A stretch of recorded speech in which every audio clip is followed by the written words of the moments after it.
Eventos finais. Capítulo 18. As 7 últimas pragas e os justos. O grande tempo de angústia, segunda parte. O grande tempo de angústia começa depois da terminação do tempo da graça. Quando Cristo cessar a sua obra como mediador em prol do homem, então começará este tempo de angústia.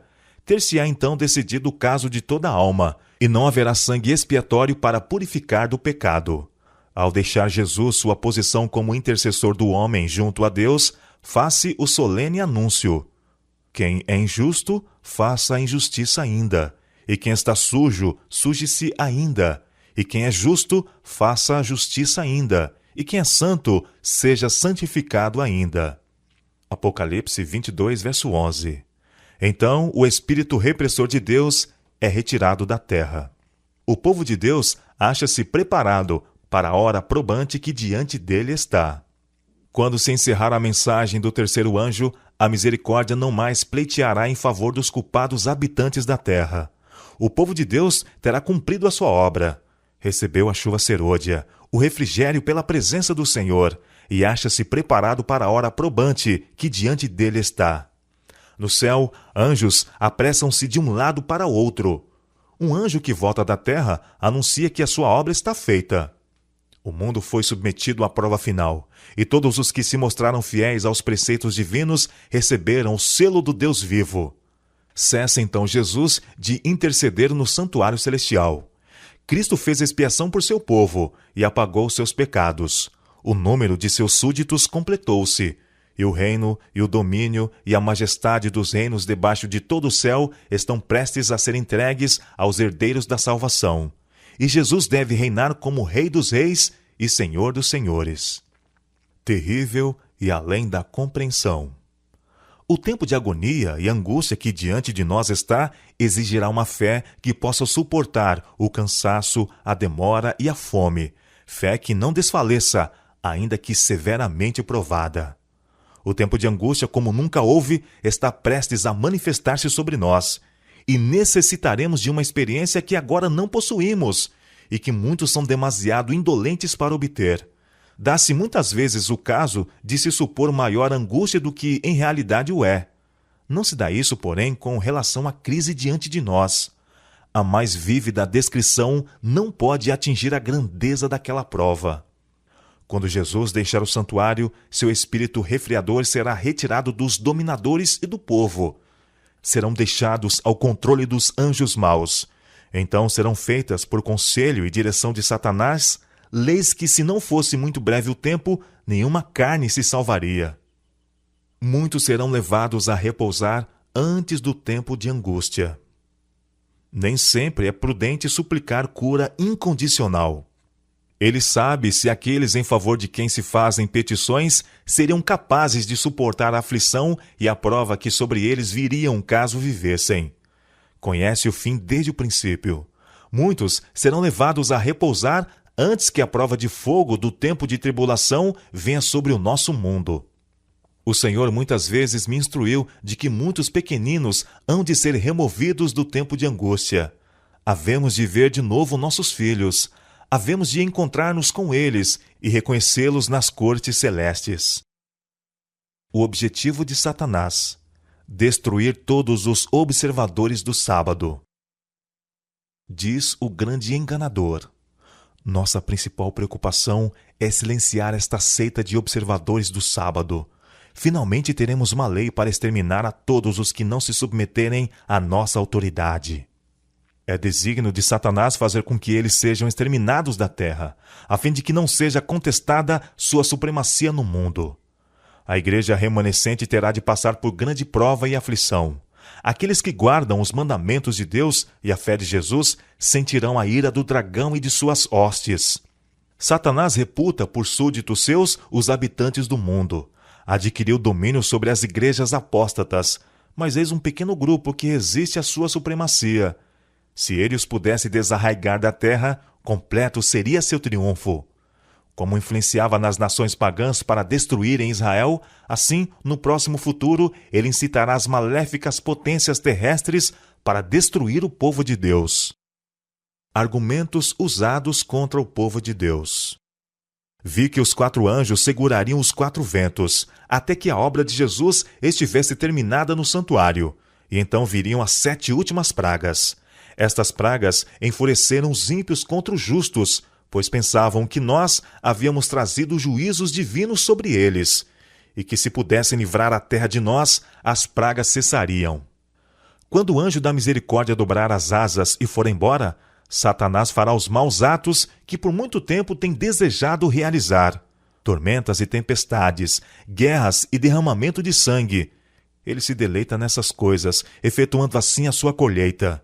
E tão completamente serão os homens enganados por ele, que declararão que essas calamidades constituem o resultado da profanação do primeiro dia da semana. Dos púlpitos das igrejas populares será ouvida a declaração de que o mundo está sendo punido, porque o domingo não é honrado como deveria. E insistir-se-á em que os poucos que permanecem em oposição a uma instituição da igreja e lei do Estado não devem ser tolerados, que é melhor que eles sofram do que nações inteiras sejam lançadas em confusão e ilegalidade. O mesmo argumento, há 2000 anos, foi aduzido contra Cristo pelos príncipes do povo. Este argumento parecerá concludente. Morte para todos os que não honrarem o domingo. Saiu um decreto para se matarem os santos, o que fez com estes clamassem dia e noite por livramento.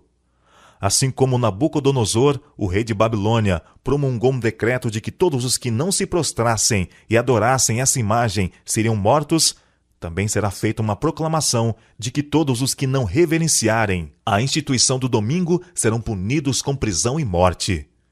Leiam todos atentamente o 13º capítulo do Apocalipse, pois ele tem que ver com todo o ser humano, grande ou pequeno. Está prestes a sobrevir ao povo de Deus o tempo de angústia. Então é que sairá o decreto que proíbe aos que guardam o sábado do Senhor comprar ou vender, ameaçando-os de punição e mesmo de morte, se não observarem como dia de descanso o primeiro dia da semana.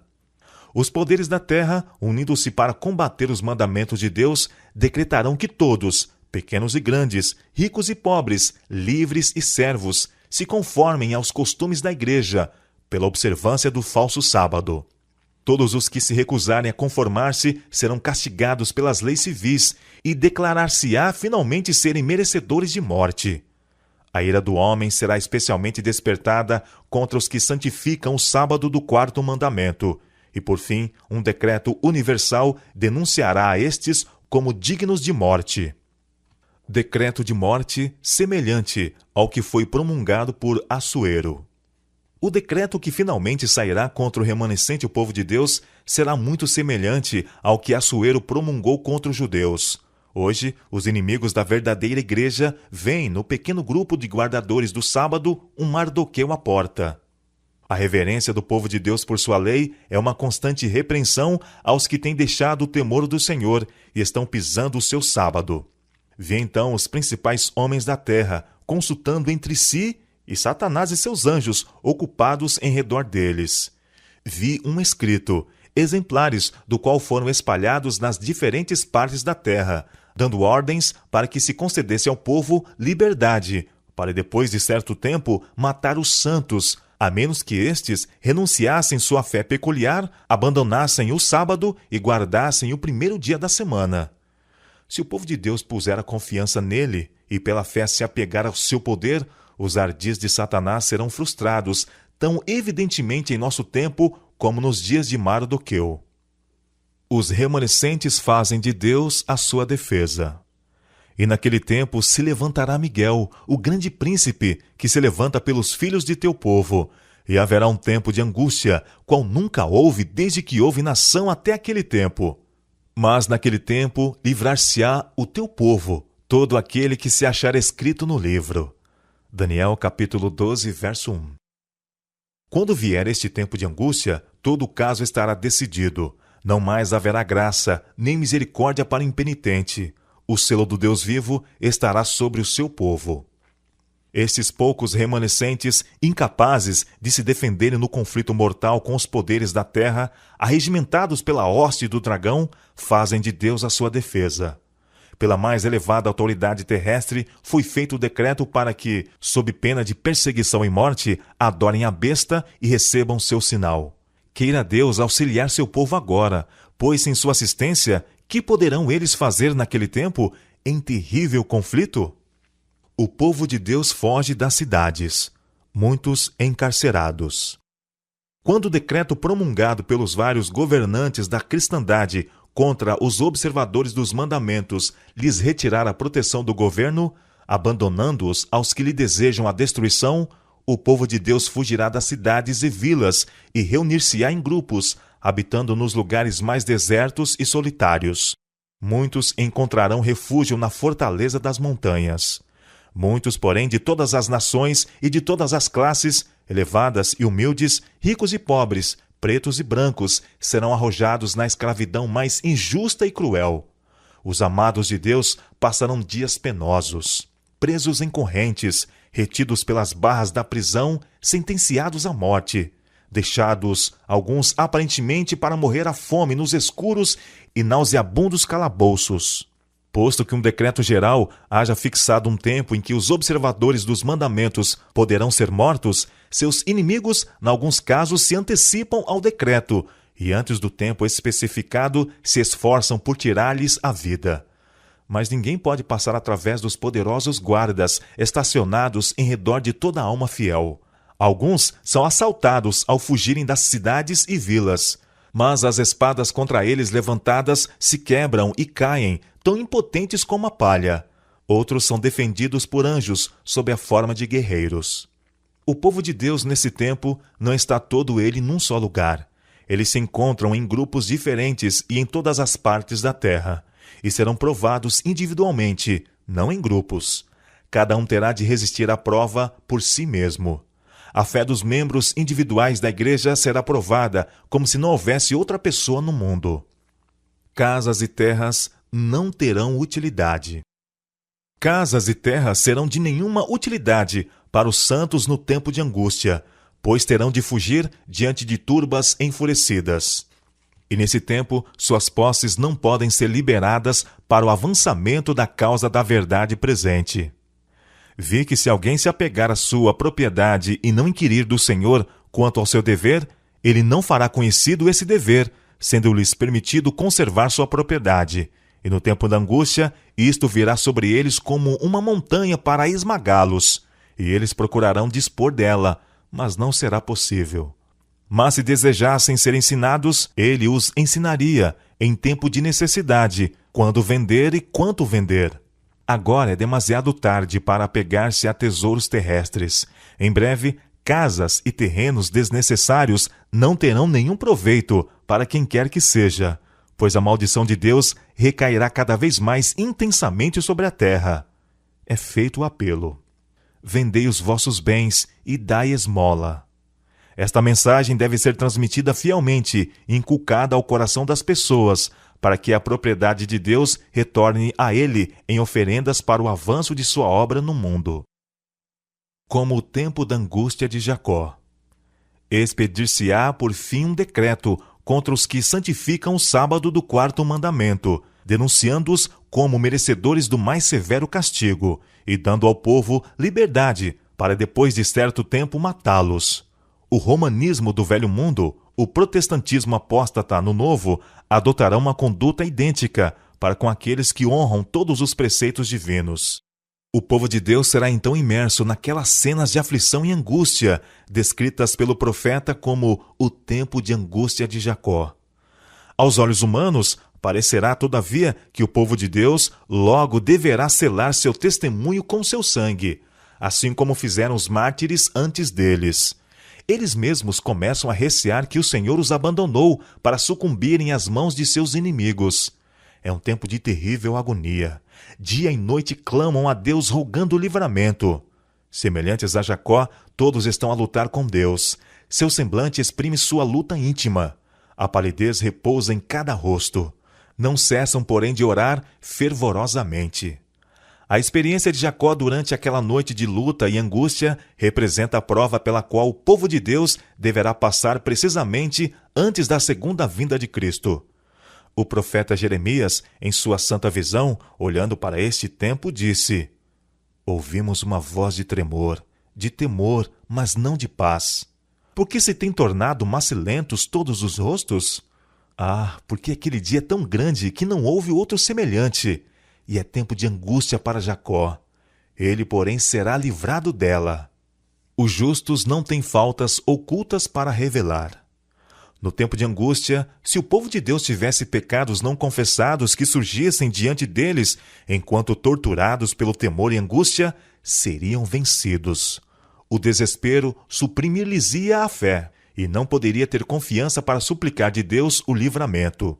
Mas, ao mesmo tempo em que têm uma profunda intuição de sua indignidade, não possuem falta oculta para revelar.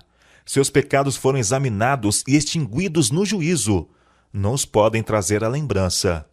O povo de Deus terá uma intuição profunda de seus malogros, e ao reverem a vida, sossobrar-lhes-ão as esperanças.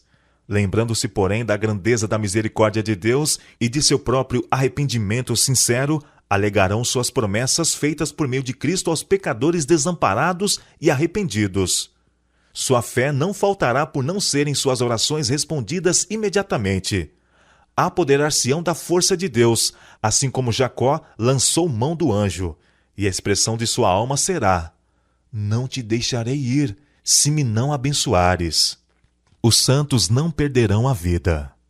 Deus não consentiria que os ímpios destruíssem aqueles que estavam esperando pela sua trasladação, e que se não encurvariam ao decreto da besta, nem receberiam seu sinal.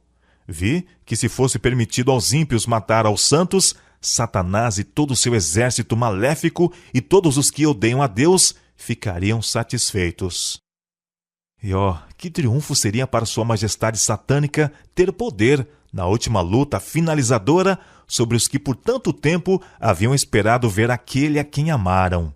Aqueles que haviam zombado da ideia de os santos ascenderem para o céu serão testemunhas do cuidado de Deus para com seu povo e contemplarão seu glorioso livramento. O povo de Deus não estará livre de sofrimento. Mas, conquanto perseguidos e angustiados, conquanto suportem privações e sofram pela falta de alimento, não serão abandonados a perecer. Se o sangue das fiéis testemunhas de Cristo fosse derramado nessa ocasião, não seria como o sangue dos mártires, qual semente lançada a fim de produzir uma messe para Deus. Deus proverá. O Senhor tem me mostrado repetidamente que é contrário à Bíblia fazer qualquer provisão para o tempo de angústia. Vi que se os santos tivessem alimento acumulado por eles no campo no tempo de angústia, quando a espada, a fome e pestilência estão na terra, seria tomado deles por mãos violentas e estranhos ceifariam seus campos. Será para nós então tempo de confiar inteiramente em Deus, e Ele nos sustentará. Vi que nosso pão e nossa água serão certos nesse tempo, e que não teremos falta nem padeceremos fome, pois Deus é capaz de estender para nós uma mesa no deserto. Se necessário, Ele enviaria corvos para alimentar-nos, como fez com Elias, ou faria chover maná do céu, como fez para os israelitas. Vi que havia um tempo de angústia diante de nós, em que premente necessidade compelirá o povo de Deus a viver de pão e água. No tempo de angústia, ninguém se afadigará com as mãos, seus sofrimentos serão mentais, e Deus proverá alimento para eles. O tempo de angústia está precisamente diante de nós, e então premente necessidade requererá que o povo de Deus negue o próprio eu e coma meramente o suficiente para manter a vida. Mas Deus nos preparará para esse tempo.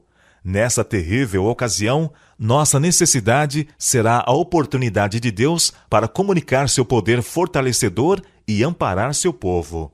Pão e água é tudo o que foi prometido aos remanescentes no tempo de angústia. No tempo de angústia, precisamente antes da vinda de Cristo, os justos serão preservados pelo ministério de anjos celestiais. Nenhum intercessor, mas constante comunhão com Cristo. Cristo fez expiação por seu povo e apagou seus pecados. O número de seus súditos completou-se. Deixando ele o santuário, as trevas cobrem os habitantes da terra. Naquele tempo terrível, os justos devem viver à vista de um Deus santo, sem intercessor. Esquecer-se-á o Senhor de seu povo nesta hora de provação? Ainda que os inimigos os lancem nas prisões, as paredes do calabouço não podem interceptar a comunicação entre sua alma e Cristo. Aquele que vê todas as suas fraquezas e sabe de toda a provação está acima de todo prazer terrestre. E anjos virão a eles nas celas solitárias, trazendo luz e paz do céu. A prisão será como palácio, pois os ricos na fé morarão ali, e as paredes sombrias serão iluminadas com a luz celestial, como quando Paulo e Silas, à meia-noite, oraram e cantaram louvores na masmorra de Filipos. Pudessem os homens ver com visão celestial e contemplariam um grupo de anjos magníficos em poder, estacionados em redor daqueles que guardaram a palavra da paciência de Cristo. Com ternura compassiva, os anjos têm testemunhado sua angústia e ouvido suas orações. Estão à espera da ordem de seu comandante para os arrancar do perigo. O precioso Salvador enviará auxílio exatamente quando dele necessitarmos. É impossível dar uma ideia da experiência do povo de Deus que há de viver na terra quando se misturarem a glória celeste e a repetição das perseguições do passado. Andarão eles à luz que procede do trono de Deus. Por meio dos anjos haverá constante comunicação entre o céu e a terra. Em meio ao tempo de angústia que está para vir, tempo de angústia qual nunca houve desde que existe nação, o povo escolhido de Deus ficará inabalável. Satanás e sua hoste não os poderá destruir, pois anjos magníficos em poder protegê-los-ão. O povo de Deus não acaricia desejos pecaminosos. Agora, enquanto nosso grande sumo sacerdote está a fazer expiação por nós, devemos procurar tornar-nos perfeitos em Cristo.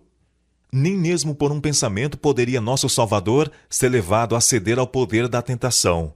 Satanás encontra nos corações humanos algum ponto em que pode obter apoio. Algum desejo pecaminoso é acariciado, por meio do qual suas tentações asseguram a sua força. Mas Cristo declarou de si mesmo: aproxima-se o príncipe deste mundo, e nada tem em mim. Satanás nada pôde achar no Filho de Deus que o habilitasse a alcançar a vitória. Tinha guardado os mandamentos de seu Pai, e não havia nele pecado que Satanás pudesse usar para sua vantagem. Esta é a condição em que devem encontrar-se os que subsistirão no tempo de angústia. A batalha contra o próprio eu continua. Enquanto reinar Satanás, teremos de subjugar o próprio eu e vencer os pecados que nos assaltam. Enquanto durar a vida, não haverá ocasião de repouso, nenhum ponto a que possamos atingir e dizer: alcancei tudo completamente. A santificação é o resultado de uma obediência que dura a vida toda. Tem de se manter constante guerra contra a mente carnal, e temos de ser ajudados pela enobrecedora influência da graça de Deus, que atrairá a mente para cima, habilitando-a a meditar sobre coisas puras e santas. Podemos criar um mundo irreal em nossa própria mente, ou conceber uma igreja ideal em que as tentações de Satanás não mais induzam ao mal. Mas a perfeição só existe em nossa imaginação. Quando os seres humanos receberem carne santa, não permanecerão na terra, mas serão levados ao céu. Se bem que o pecado seja perdoado nesta vida, seus resultados não são agora inteiramente removidos. É por ocasião de sua vinda que Cristo deve transformar nosso corpo abatido para ser conforme o seu corpo glorioso. Os 144.000 cantavam um cântico novo diante do trono, cântico que ninguém podia aprender, senão os 144.000. É o hino de Moisés e do Cordeiro, hino de livramento. Ninguém, a não ser os 144.000, pôde aprender aquele canto, pois é o de sua experiência, e nunca ninguém teve experiência semelhante. Estes são os que seguem o Cordeiro para onde quer que vai. Estes têm sido trasladados da terra, dentre os vivos, são tidos como as primícias para Deus e para o Cordeiro. Estes são os que vieram de grande tribulação, passaram pelo tempo de angústia, qual nunca houve desde que houve nação, suportaram a aflição do tempo de angústia de Jacó, permaneceram sem intercessor durante o derramamento final dos juízos de Deus. Não é sua vontade que eles se metam em discussões acerca de questões que os não ajudam espiritualmente, tais como: que pessoas vão constituir os 144.000? Isto Aqueles que forem os eleitos de Deus hão de, sem dúvida, saber em breve. O povo de Deus é libertado. As hostes de Satanás e homens ímpios os rodearão, e exultarão sobre eles, pois parecerá não haver escape para eles. Em meio, porém, de sua orgia e triunfo, ouve-se ribombo após ribombo dos mais estrondosos trovões. Os céus se enegreceram, sendo iluminados apenas pela brilhante luz e a terrível glória do céu, ao fazer Deus soar sua voz desde sua santa habitação. Abalam-se os fundamentos da terra, os edifícios vacilam e caem com terrível fragor. O mar ferve como uma caldeira, e a terra toda se acha em horrível comoção. Vira-se o cativeiro dos justos, e em suaves e solenes murmúrios dizem uns aos outros: somos libertados, é a voz de Deus.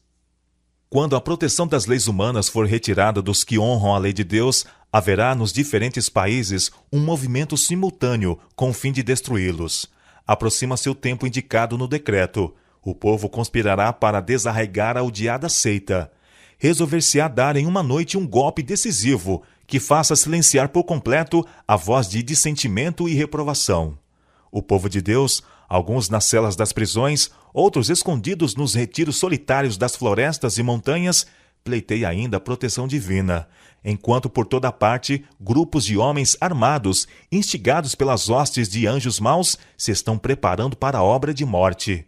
Com brados de triunfo, zombaria e imprecação, multidões de homens maus estão prestes a cair sobre a presa, quando eis um denso negror, mais intenso do que as trevas da meia-noite, cai sobre a terra.